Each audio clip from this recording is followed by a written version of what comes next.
चक्रवाती तूफान अम्फन के कारण भारत और बांग्लादेश के तटीय इलाकों से बड़ी संख्या में लोगों को हटाया गया है।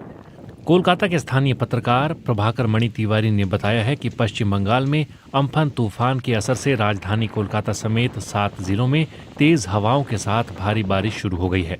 तटवर्ती इलाकों में रेड अलर्ट जारी कर दिया गया है। समुद्र में ऊंची लहरें उठ रही हैं।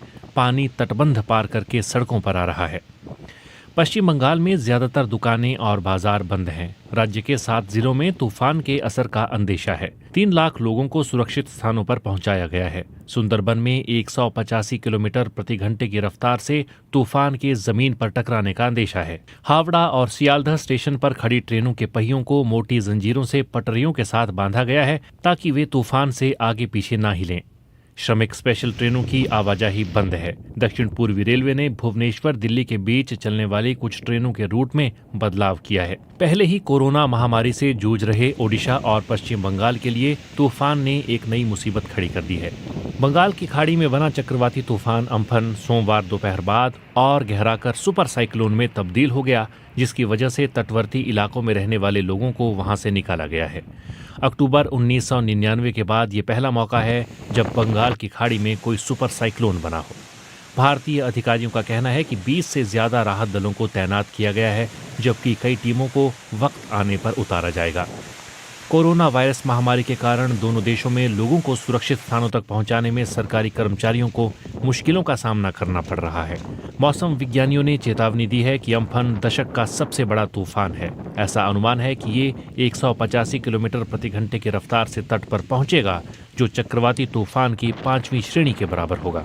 भारत के पड़ोसी देश बांग्लादेश में अधिकारियों का कहना है कि ये 2007 में आए चक्रवाती तूफान सिद्र के बाद सबसे शक्तिशाली चक्रवाती तूफान होगा।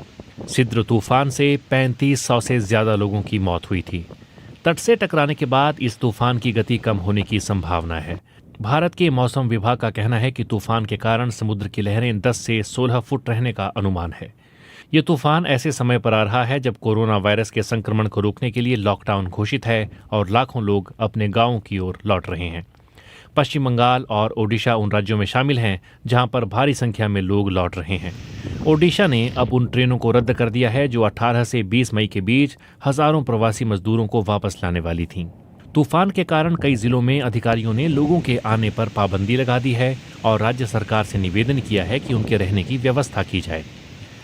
बांग्लादेश के आपदा प्रबंधन मंत्री ने बीबीसी से कहा कि उनकी योजना 20 लाख लोगों को सुरक्षित जगहों पर पहुंचाने की है। सोशल डिस्टेंसिंग की जा सके, इसके लिए अतिरिक्त शेल्टर होम बनाए गए हैं और फेस मास्क भी बांटे गए हैं। हालांकि भारत में शेल्टर होम को लेकर भी संघर्ष का सामना करना पड़ रहा है। ओडिशा में 800 से अधिक शेल्टर होम्स में से 250 का इस्तेमाल कोरोना वायरस क्वारंटीन सेंटर्स के रूप में किया जा रहा है।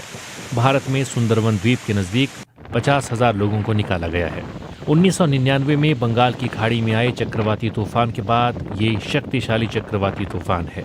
1999 में ओडिशा के तट पर आए तूफान से 9,000 से अधिक लोगों की मौत हुई थी। भारत के मौसम विभाग ने इलाके के लिए येलो